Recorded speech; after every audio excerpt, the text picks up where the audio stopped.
guys, it's Joshua, and today we're going to be unboxing this ultimate unboxing box. No guys, this isn't my real voice. I do not sound like this.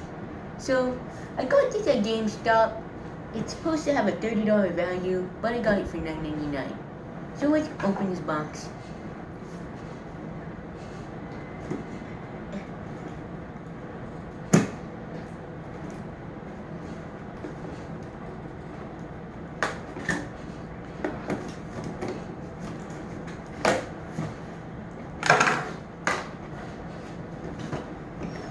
As you can see, we got some unique stuff in here. Seems like it's all Five Nights at Freddy's. First off, we got this Five Nights at Freddy plushie. And we also have this Five Nights at Freddy pint-sized hero.